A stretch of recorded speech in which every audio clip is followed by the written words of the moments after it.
Alright guys, we are back for another Dokkan Battle video. So, a funny little thing happened here. I wanted to get to this yesterday, but they dropped a lot of content on us.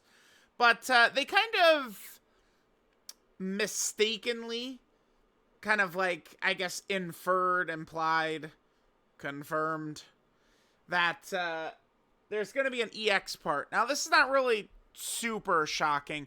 I mean, EX part, I mean, as far as like a confirmed like EX part, like I don't really remember them. I'd have to double check, but I don't really remember them using this wording for anything besides the 7th anniversary. I mean, I'm sure there must have been one other time, but they do oftentimes drop stuff with the final kind of like rewarding bonus. So like last year, STR LR Vegito and the physical Butanks, they got their EZA kind of like with the final rewarding bonus and are like in the data download with the next Dokkan Fest, which is First Form Frieza. So certainly with how grand the 10th anniversary was, I definitely did expect that. But we've got some interesting stuff here. So Proton made a couple of tweets. Air originally had noticed this in the news right here. And then strangely made Global's home screen banner for the EZA support campaign end on the 18th. Now, the reason that's actually kind of interesting is because, so the anniversary stuff, typically, you know, it's like the actual day is different, but it's usually like, you know, March 5th, March 6th, March 4th, somewhere in there, right? Like, it's usually like right around there is where the anniversary will end. And then the next Dokkan Fest is right around that day, right? So, like, Beerus was the Dokkan Fest in 2020, Trunks and Goten in 2021, Captain Ginyu in 2022, 2023 was Super 17, and then last year was who? Frieza, who I already mentioned. So all those characters is like, you know, March 5th, 6th, March 4th, somewhere in that range. But for it to go until the 18th, that's Saiyan Day. So that's what would essentially be 2 celebrations away. Because there usually is a celebration, you know, kind of like that March 5th to March 18th range. So let's go through some of these Proton tweets here. See what we've got. And then I guess we could kind of like theorize what it was. I'd say maybe there's a good chance some of the characters whose equips are in the shop, the Mr. Popo shop, it's possible. But I don't, like, they have, like, Int Gogeta equips in there. Okay, so, like, I had guessed that they would put Int Gogeta equips, but that was more so just because, like, they're putting equips in there that kind of, like, correlate to the anniversary LRs, right? But the problem with that is that during the stream, they also said that equips would go into that shop obtainable from doing the Mr. Popo event for characters that would EZA during the celebration. So that would mean that there would be a super EZA for Int Gogeta, which does feel like that's going like way like ahead. So I don't know. So to add to the EX part theory, the following home menu banners are scheduled to end on March 18th, which is a long time away.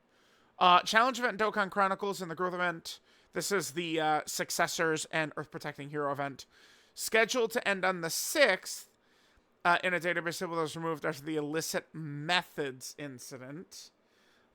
Yes, I deleted the original tweet. Sorry about that. Okay. So these, of course, are, yeah, again, like this is the challenge event. Remember, I would recommend players make sure you're grinding that out and clear out that shop if you can. Because, I mean, that's stuff that may not return for quite a while. We'll see. Now, by the way, it does seem like Dokkan... in a couple of instances, they have been moving a little bit strangely since the illicit methods incident. Now, what we're referring to is the Part 2 Dokkan Fest leak. You know, we know what that was. But they certainly have kind of like changed up, I'm not sure how I want to word this, their style, I guess. They have been trying to hide things a little harder, but the problem is they keep putting it on a silver platter for us at the same time, right? Maybe, like, don't do that. Just saying. Yep. So there's that. And then these are just, again, okay, so Proton is just showing kind of like some of the events and stuff like that, right, gotcha. So then we got to follow up right here. So only a few hours later, the following home menu banners are also scheduled to end. So we just got like all of this shit, right? This is all on March 18th.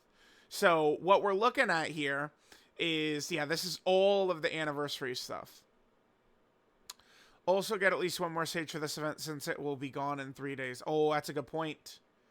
That is an interesting point right there. Yeah, because this wouldn't just go away right now. Okay, so in a couple of days, we are definitely going to be getting new stages for the Supreme Magnificent Battle, right?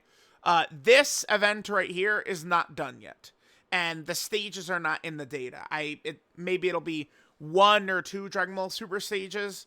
I guess maybe there could also be a movie stage. It's possible, like a Dragon Ball Super stage and then a Dragon Ball movie stage. Because like throughout this celebration, you know, we've seen, you know, especially if we look at the Battle Hard and Formidable Foes, right? Where you have Dragon Ball, you have Dragon Ball Z, you have movie edition, right? So I think that we potentially could see a movie edition for this Supreme Magnificent Battle. It's possible that we see that. Or at least Dragon Ball Super. By the way, one minor little complaint here is they keep doing this where it's like, okay, like, we start at, like, kind of the beginning of the series and we go to the end. But it just, okay, it just kind of leads to, like, Jiren, Cellmax. Like, it's just the same. We're just ending, like, okay. The last several years, so much of it, we've just been fighting, like, end of tournament of power level characters, right? Like, it's like, it is crazy that now, like, we look at what the difficult fights look like. I mean, we'll see what the Supreme Magnificent Battle fight looks like, but it's just, like, all, like, Dragon Ball Super stuff, right? Like, I do think it's good when maybe, you know, I don't know, Great Ape Vegeta could be, like, you know, the toughest fight, or, you know, oh man, like, Cooler. Like, I really did enjoy when Metal Cooler Core was randomly, like, a top 3 hardest fight for a while, right? Like, we kind of are maybe, like, I get it. I'm a big Dragon Ball Super guy myself, because I'm a simple guy. I see shiny transformation, and I go, ooh, that's me. I do not deny it. And I like a lot of the villains and a lot of stuff, but, you know, maybe we could have had, like, some different final villains here than just, like, okay, like, Jiren again and Fusion Zamasu again, right? Like, I don't know. Like, So there's that. So we're going to get a lot of new content. I guess that's going to be good.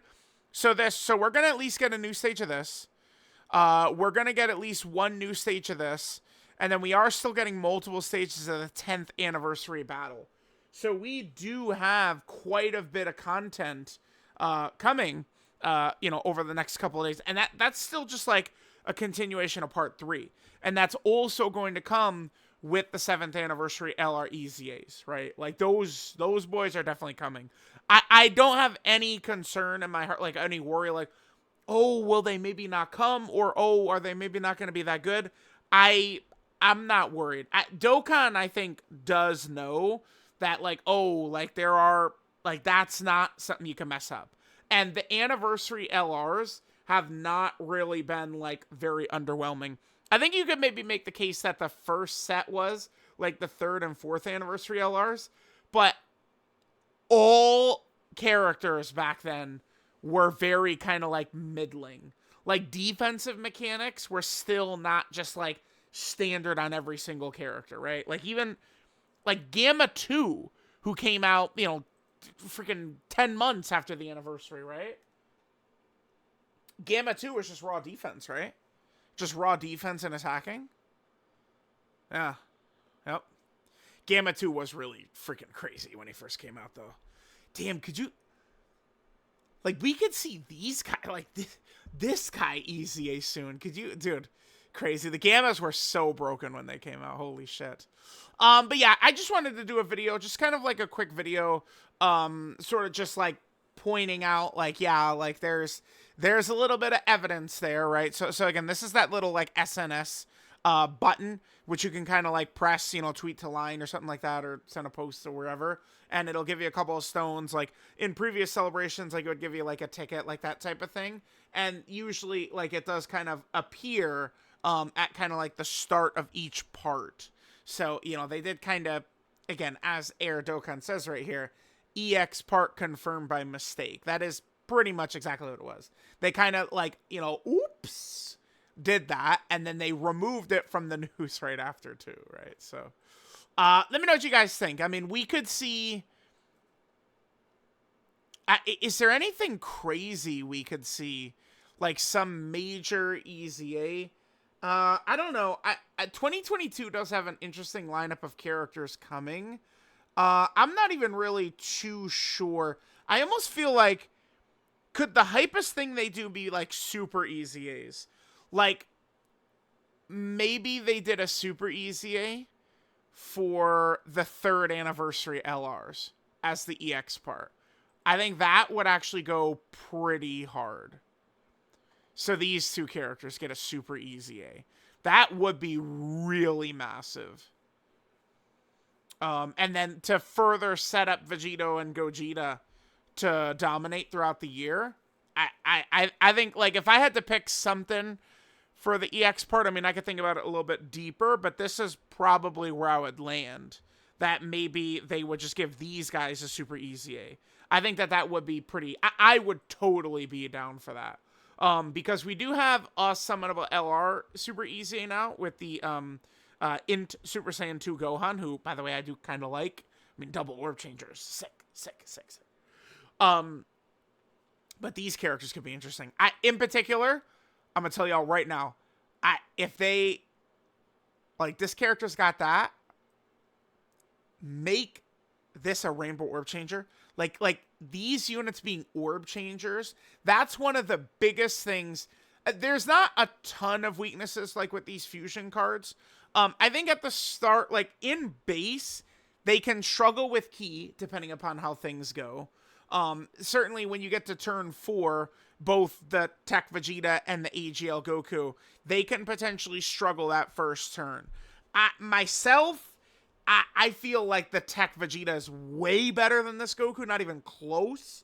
I mean, Vegito's Veku active skill, I think, is much stronger than the breaking the Potara, but I would trust that Tech Vegeta a million times over before I trust this Goku. I feel like this Goku gets whelped for me a lot, so he scares me. So like that's kind of a weakness, but giving these guys like rainbow orbs would be huge. I think that would be big. Like I could see this character maybe like double type orb changing. Maybe that might be a little bit optimistic, but and then this character maybe rainbow orb changing along with, you know, like other abilities. That could be pretty interesting. And people really liked the time limited buffs for these guys, the 4th anniversary LR, stuff like that. So I think making these guys like really relevant again, that's a good way to kind of end the 10th anniversary. And it is kind of like, you know, the Gogeta Vegito thing. I think it makes a ton of sense. So let me know what you guys think. I'll catch y'all next time.